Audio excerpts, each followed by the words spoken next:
वर्मा नाम के एक गांव था जिसमें राजा अर्जुन अपने राज्य पर राज्य करता था। एक दिन जब राजा अपने खेतों में जाता है तो वहां दिखता है कि सारे गांववासी अपने अपने कामों में लगे हुए हैं। तभी राजा अर्जुन मुस्कुराते हुए लोगों से कहता है, मेरे गांव वासियों, मैं देख रहा हूँ कि हमारी फसलें इस बार बहुत ही अच्छी हुई है, लेकिन अगर किसी को कोई भी समस्या है तो बेहिचक आकर मुझे बताए, मैं हर किसी की मदद करूंगा। महाराज, शासन हमारे लिए वरदान है, आपके रहते हमें किस चीज की चिंता होगी। राजा अर्जुन मुस्कुराते हुए लोगों से मिलते हैं और अपने महल की ओर बढ़ते हैं। महाराज महाराज, गांव के जंगल में कुछ अजीब घटनाएं हो रही है। रात के समय अजीब आवाजें सुनाई देती है और गांव के मवेशी गायब हो रहे हैं। या क्या कह रहे हो सैनिक? या तो चिंता की बात है। क्या किसी ने अभी तक उस आवाजों की जांच नहीं की? महाराज, कुछ ग्रामीणों ने वहां जाने की कोशिश की, लेकिन वो तो डर के वापस आ गए। मैं खुद जंगल में जाऊंगा और देखूंगा कि रहस्य क्या है। मेरे साथ जाने के लिए कुछ बहादुर सैनिक को तैयार करो। दरबार में सन्नाटा छा जाता है। मंत्री और सैनिक राजा अर्जुन की बहादुरी की सराहना करते हैं।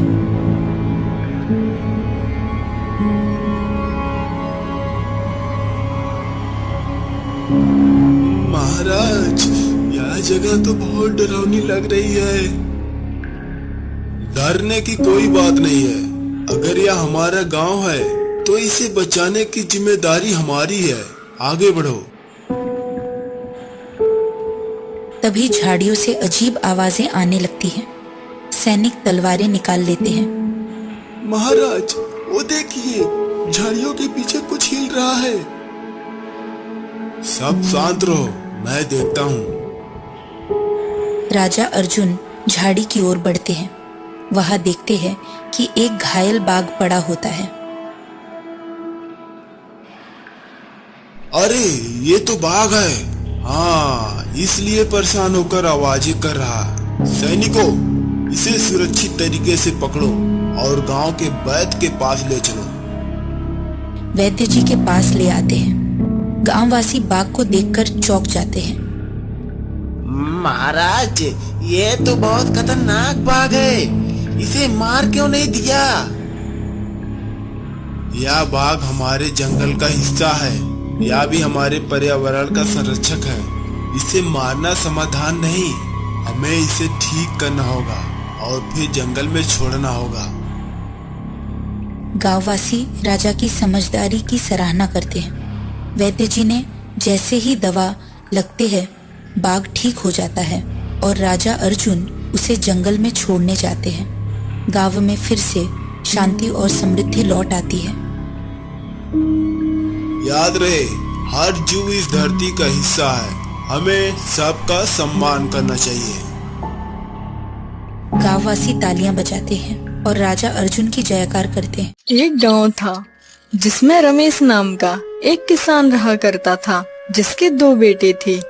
बड़े भाई का नाम राम और छोटे भाई का नाम माधव था। राम बहुत ही शातिर और समझदार था, वही माधव बहुत ही सीधा साधा और भोला था, जिससे उसके भोलेपन का फायदा सारे गांव वाले उठाया करते थे। फिर एक दिन, बेटा माधव, जरा बाजार से जाकर 1 किलो टमाटर तो लेकर आ। जी ठीक है माँ, मैं अभी ही जाता हूँ। माधव पैसे लेके बाजार जाता है।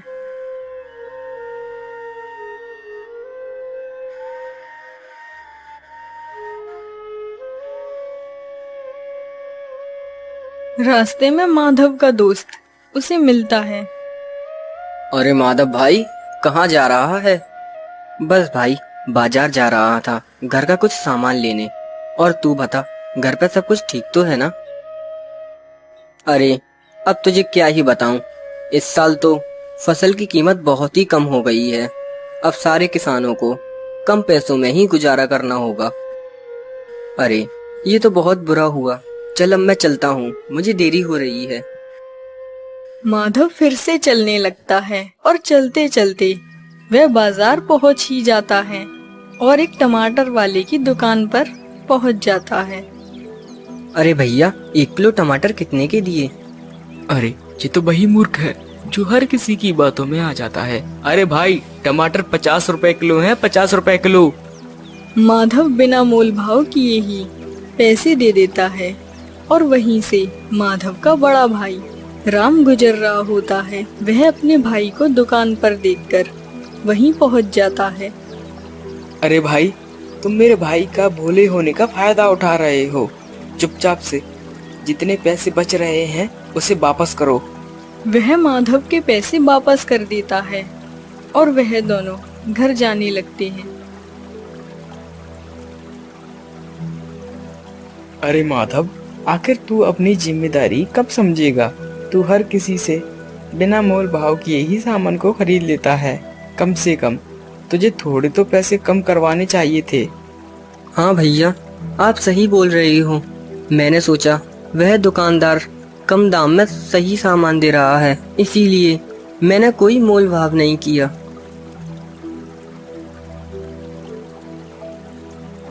दोनों भाई बातें करते करते अपने घर ही आ रहे थे और यहाँ रमेश। अरे सुमित्रा, हमारा बड़ा बेटा राम कितना समझदार है और वहीं हमारा छोटा बेटा माधव बड़ा ही भोला भाला है। उसे हर कोई मूर्ख बना देता है।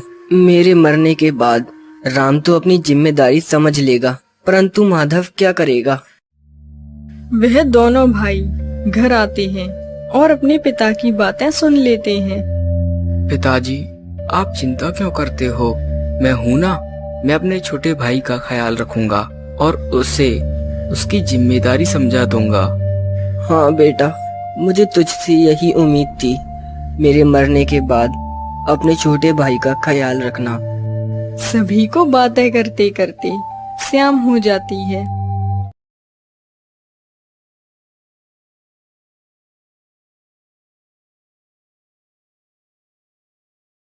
चलो भैया, खेतों पर चलते हैं। दोनों भाई खेतों पर जाते हैं और अपना काम करने लगते हैं।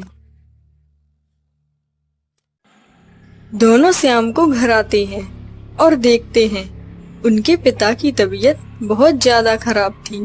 अरे पिताजी, क्या हुआ आपको? बेटा राम, मेरा कोई भरोसा नहीं है। मैं तो कभी भी मर सकता हूँ।